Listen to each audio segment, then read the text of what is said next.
On continue, c'est repas de fête avec de la truffe. On a fait la pizza, c'était délicieux. On a fait les œufs brouillés, c'était une tuerie pour un petit brunch, un petit déjeuner.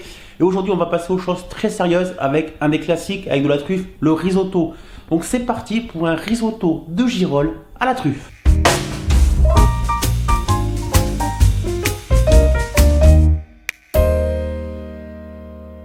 Les apprentis chefs, bonjour, j'espère que vous allez bien et comme d'habitude que vous avez très faim. Un bon risotto, il y a longtemps qu'on en avait pas fait. Vous avez bien aimé le risotto de champignons qu'on avait fait il y a quelques mois. Aujourd'hui ça va être un petit peu la même chose mais en version de gala, risotto de girolles à champignons que j'adore. Et on va parfumer tout ça avec de la truffe. Ça va être une tuerie à midi, on va se régaler. Comment est-ce qu'on va procéder? On va d'abord faire notre garniture avec les girolles, une échalote, un petit peu d'ail. On va faire revenir tout ça dans du beurre. Ensuite, on fera notre risotto traditionnel avec le riz, le vin blanc, l'oignon. On viendra mettre du parmesan, peut-être même du grana padano, quelque chose de bien onctueux. Et on viendra mettre de la truffe par-dessus qu'on va râper. Ça va être fantastique. Allez, on commence avec la garniture, la base de notre risotto. On va être bien gourmand. Donc, je vais commencer par faire revenir une belle noix de beurre. Je vais éplucher et ciseler une échalote. Je cuisine rarement au beurre. D'habitude, je suis plus team huile d'olive. Mais bon, là, pas de gourmandise. Pour les fêtes, allez, c'est vrai que le beurre, pour moi, il n'y a rien de plus gras. Mais bon, mon échalote avec le beurre. On va laisser revenir l'échalote, voilà, 2-3 minutes dans le beurre. Juste attention que le beurre ne crame pas. On surveille. Je vais couper légèrement mes girolles. Là, je les ai très légèrement rincées à l'eau parce qu'elles avaient quand même beaucoup de terre. Mais il faut toujours éviter de rincer les champignons à l'eau. Ça rend déjà tellement d'eau au naturel.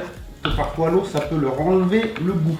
Beurre, échalote, voilà, ça commence à brunir tout ça. J'ajoute les girolles. Pour relever les girolles, je hache et j'ajoute une gousse d'ail. Un petit peu de sel, un petit peu de poivre. Voilà, j'ai réservé mes girolles. Ça déjà, ça sent trop bon. Vraiment un champignon que j'adore. On passe maintenant à notre risotto. La cuisson du riz et tout ça. On commence comme toujours par un oignon. Oignon jaune, oignon rouge, faites comme vous voulez. Allez, on va le ciseler assez finement. Allez, je pleure déjà. Mais on va tenir bon. J'ai des oignons qui ne me piquent pas les yeux, mais celui-là, il pique. Un petit filet d'huile d'olive. Ouais, j'ai toujours les réserves. Allez, un beau filet d'huile d'olive qu'on va faire chauffer dans la casserole. L'huile est chaude, je fais revenir l'oignon. Hop, voilà, de suite, ça saisit bien. Allez, voilà. Puis j'ajoute le riz. Le riz, vous comptez environ 80-90 grammes de riz par personne pour un risotto. Et pendant 2-3 minutes, là, on va venir nacrer le riz. C'est-à-dire qu'on va saisir le riz, le rendre translucide. Attention quand même qu'il ne crame pas, bien sûr. Rajoute un peu d'huile d'olive, s'il faut, au passage. J'ajoute un verre de vin blanc, ça tombe bien, il reste tout juste un verre. Voilà, bon, vin de table, traditionnel. Un bon risotto ne serait pas un bon risotto sans le verre de vin. Ça c'est sûr, là-dessus ça donne de l'arôme. Alors on laisse bien s'évaporer le vin et ensuite on passera vraiment à la cuisson du riz. La cuisson du risotto, rien de plus simple. Là voilà, j'ai préparé mon bouillon de légumes. Alors là je vous avoue que c'est un bouillon de légumes cubes dans lequel j'ai rajouté un petit peu de carottes. N'hésitez pas à faire votre bouillon de légumes maison, comme ça. Tout simple, vous faites revenir juste avec un tout petit peu un filet d'huile d'olive, l'oignon, courgettes, carottes, les légumes que vous avez. Vous remplissez la casserole d'eau, vous laissez bouillir pendant une demi-heure environ. Plus vous laissez réduire, plus votre bouillon va être concentré en goût. Et ensuite, vous en servez pour faire votre risotto ou pour le boire ou pour faire ce que vous voulez. Et comme ça, vous gardez vos légumes. Comme ça, vous avez votre plat light pour après le risotto, le lendemain par exemple. Là, c'est bon, le vin est en train de bien s'évaporer. Être absorbé également en même temps. Et ensuite pour la cuisson, rien de plus simple, on verse le bouillon sur le riz, on recouvre le riz à hauteur. Et dès que le bouillon a été absorbé, on remet du bouillon, on fait ça environ 3 fois pendant 20 minutes. Et la cuisson sera terminée. Vraiment, rien de plus facile que de faire un bon risotto.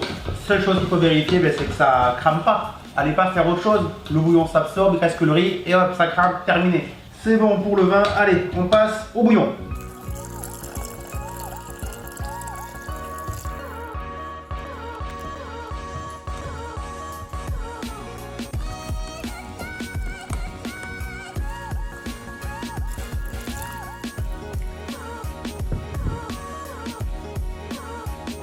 Au final, il y a de la fumée un petit peu là. Environ 20 minutes de cuisson, j'ai ajouté du bouillon 3 fois je crois. Donc voilà, là notre riz du risotto est vraiment bien cuit. Il est déjà un petit peu onctueux. J'ai salé, j'ai poivré, n'hésitez pas à goûter. Hein. C'est vraiment important de bien assaisonner les risottos, sinon ça peut paraître un petit peu fade. Sel, poivre, n'hésitez pas, vous goûtez et voilà. Voilà, donc ça c'est parfait. Je vais pouvoir ajouter maintenant les girolles.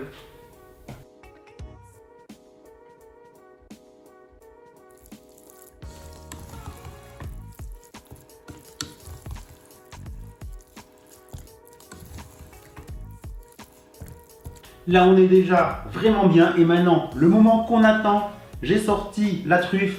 Pour sublimer ce risotto, on vient râper de la truffe noire du Périgord.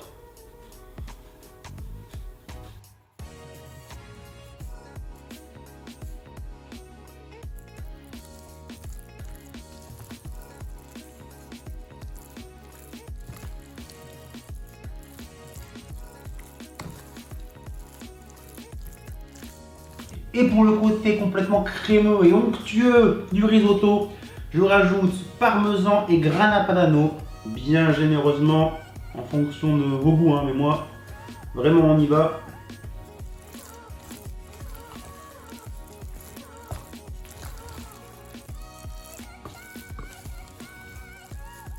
Ça sent trop bon. Allez, il nous reste à nous dresser une petite assiette. Comment on va faire ça? Allez, une assiette, un cercle. On va venir le garnir du risotto. Alors là, on est sur un risotto vraiment que j'appelle à la française. Quand vous prenez un risotto en Italie, il est beaucoup moins crémeux. Le riz est beaucoup plus al dente, limite un peu croquant. Mais personnellement, moi, le risotto, je l'aime vraiment bien crémeux. Pour ça que je dis toujours, le véritable risotto italien, il faut vraiment aller en Italie. Dernière étape, le petit supplément truffe. Bien sûr, on va venir râper par-dessus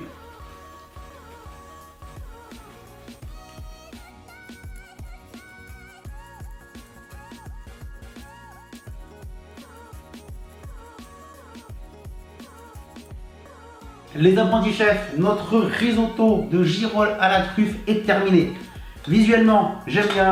Au niveau des odeurs, c'est fantastique. Maintenant, au niveau du goût, je me fais pas trop de soucis. Je pense que nous avons un plat d'exception. Donc nous allons goûter ce risotto.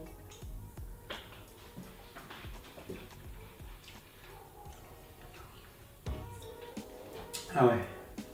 Ah ben là c'est magnifique hein. Voilà un risotto ultra crémeux, bien assaisonné. Au niveau du sel, je suis bien. Au niveau du poivre, je suis bien. Et surtout au niveau de la truffe, je suis parfait. Vraiment encore une fois, hein, ça met en honneur ce plat. On a vraiment un très bon plat. Bon ben voilà, mon plat du jour. Là encore, hein, ça c'est des bons plats du jour, mais pas tous les jours, hein, parce que là, on est quand même légèrement gras. La petite touche de girolles, j'aime beaucoup ce champignon. Allez, je me tais, je mange mon plat et on se retrouve juste après pour la conclusion. Je me suis régalé. Vraiment déjà que j'adore les risottos. Alors là, ce risotto girolles et truffes, c'était vraiment une tuerie. N'hésitez pas, faites-vous plaisir avec les repas de fête. Les apprentis chefs, j'espère que cette vidéo vous a plu. N'oubliez pas le petit pouce bleu, puis abonnez-vous à la chaîne YouTube. Si ce n'est pas déjà fait, on ne le dira jamais assez. Retrouvez la boutique, les tabliers, les apprentis chefs sur www.lesapprentischefs.com. Et puis nous, qu'est-ce qu'on fait? On donne rendez-vous comme d'habitude très vite avec une nouvelle vidéo. Ciao tout le monde, bye bye.